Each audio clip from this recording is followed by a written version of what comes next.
In the last few weeks, one thing has become crystal clear. Everything has changed. COVID-19 has turned our worlds upside down in a way that none of us have ever seen before. But one of the hardest parts about this change that people are still coming to terms with is that we're probably never going to go back to the world that we used to live in.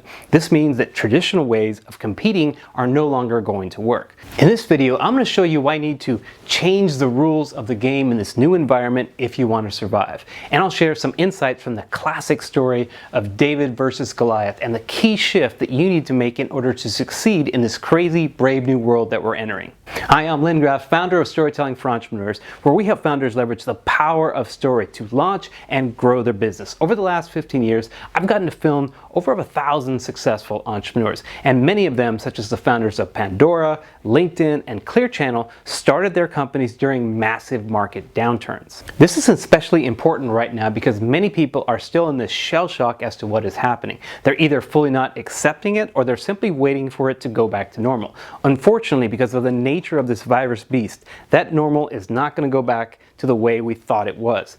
But this is where you have an advantage as an entrepreneur. Our lives are anything but normal because we live, breathe, and eat our business 24/7. And as an entrepreneur, we have to constantly struggle for every win because we're up against it almost every day. In these unprecedented times, we simply need to reframe our thinking just a bit in order to survive and win in this environment. You need to develop an unconventional strategy because you're not going to be able to compete using the same standards as everyone else and probably the ones that we're using before. A great example of this is illustrated when you dive into the classic story of David versus Goliath. Most people assume this story is about a smaller competitor taking on a much larger one and mightier one, but it goes much deeper than that. Best-selling author Malcolm Gladwell really brought this idea to light in his book David and Goliath, Underdogs, Misfits, and the Art of Battling Giants, where he spent a ton of time researching the actual story in depth. He showed that David won this battle over Goliath because of, and not despite, David's size and choice of weapon. His victory centered on his decision not to play by the same rules that Goliath did, and that changed everything. In the original story, as David was getting ready to fight Goliath, he put on this coat of armor and this brass helmet and then his sword that he was going to use in a conventional battle of swords. But as he observed the battlefield and the situation, David realized that there's no way he could beat this guy if he went head to head with him. Goliath was bigger, he was stronger, he had much more experience. Goliath was a seasoned infantry soldier with extensive experience with hand-to-hand combat. David was much smaller and not skilled in this way of fighting.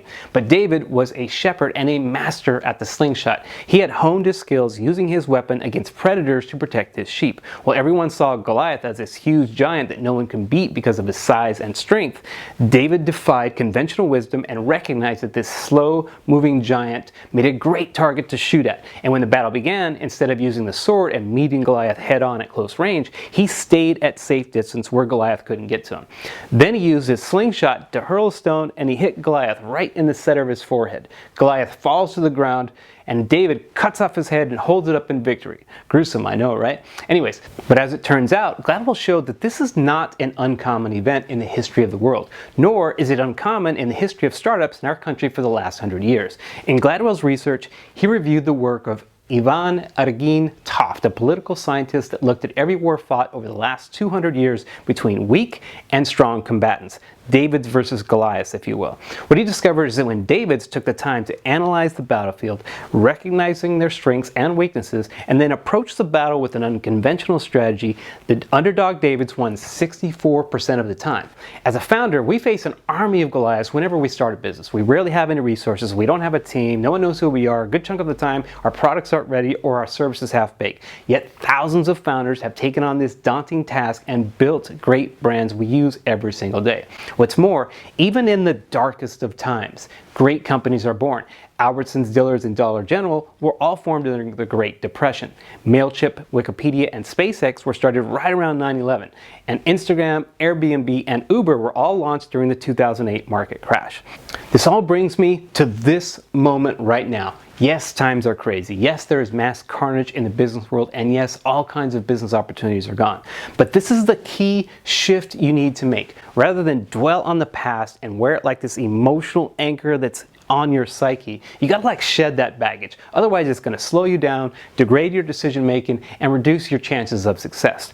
The shift I want you to make is I want you to approach this everything as if it's new, brand new today. You're starting from scratch with a set of assets, a market opportunity in front of you with no emotional ties to the past. You simply need to analyze the battlefield, take this inventory of your strengths and weaknesses, and figure out the best course of action to take based on what's in front of you. Now, of course, there are going to be massive obstacles and all kinds of challenges that you can't see. But I gotta tell you, this is no different from startup life right when you're starting a company from scratch. It's like this every day in the early stages. So the faster you get over it, the faster you can start making wins. Trust me, if you shed that emotional connection about what could have been, stop worrying about what you have lost, and stop freaking out about what you don't know just yet, the more likely you are to be successful, and you might even enjoy this new opportunity you've been given as you're moving along the way. So it's time to put on your fast shoes, slide on those track pants, and grab that slingshot and go out and start slaying giants one by one.